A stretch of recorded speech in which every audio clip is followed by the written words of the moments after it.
আওয়ামী লীগ সরকারের পতনের পর থেকেই বাংলাদেশ ইসলামিক রাষ্ট্র হিসেবে নিজেকে প্রতিষ্ঠা করতে কোমর কষেছে।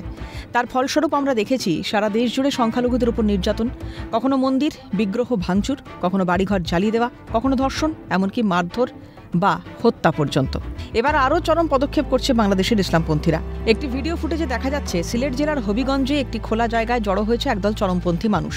সূত্রের খবর, এই বিক্ষোভকারীরা সবাই গত 5ই আগস্ট বাংলাদেশে গণ আন্দোলনের পর জেল থেকে মুক্তি পাওয়া জঙ্গি। জড়ো হয়ে উস্কানিমূলক বক্তৃতার পর ভারত এবং ইসরায়েলের পতাকা পুড়িয়ে বিক্ষোভ দেখাচ্ছে তারা। ঘটনা নিন্দা করেছে কূটনৈতিক মহল। হাতে ইসলামিক পতাকা, প্ল্যাকার্ডে ফেলানি হত্যায় বিএসএফকে দায়ী করে ন্যায় বিচারের দাবি। ভারত বাংলাদেশ সীমান্ত লাগোয়া চাঁপাই নবাবগঞ্জ জেলার উপজেলা শিবগঞ্জে এভাবেই বিক্ষোভ দেখালো নিষিদ্ধ জঙ্গি সংগঠন হিজবুল তাহরির। ফেলানি হত্যাকাণ্ডের জন্য বিএসএফকে কাঠগড়ায় আনারও দাবি তুলেছে তারা। প্রসঙ্গত 2011 7ই জানুয়ারি সীমান্তবর্তী বাংলাদেশের জেলা কুড়িগ্রামের ফুলবাড়ি উপজেলার কাছে কাঁটাতারের বেড়া টপকানোর সময় বিএস কনস্টেবল অমিয় ঘোষের গুলিতে মৃত্যু হয় বাংলাদেশি নাগরিক 15 বছরের ফেলানি খাতুনের। ফেলানি আর তার পরিবার কাজের খোঁজে অবৈধভাবে ভারতে এসে দীর্ঘদিন ধরে অসমে ছিল।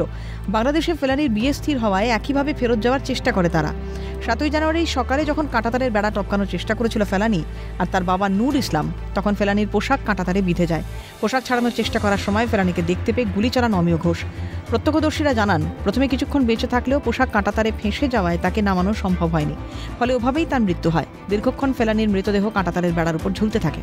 এই ঘটনায় তীব্র ক্ষোভ প্রকাশ করে তৎকালীন বাংলাদেশ সরকার। তৎকালীন বাংলাদেশের বিদেশমন্ত্রী দীপু মনি মানবাধিকার লঙ্ঘনের উল্লেখ করে নয়াদিল্লিকে তীব্র ভর্ৎসনা করে চিঠি লেখেন।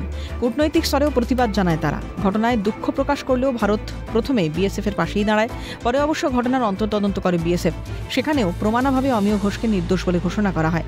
সেই ঘটনায় বিএসএফের ভূমিকার তীব্র সমালোচনা করে শিবগঞ্জে প্রথমে বিক্ষোভ দেখায় হিজবুল তাহরির, তারপর সীমান্ত পর্যন্ত মিছিল করে তারা। চাঁপাই নবাবগঞ্জের সীমান্তেই রয়েছে ভারতের 2 জেলা মালদা এবং মুর্শিদাবাদ। ফলে সীমান্তে অশান্তির আশঙ্কায় বাড়ানো হয়েছে নিরাপত্তা। ক্যালকাটা নিউজ।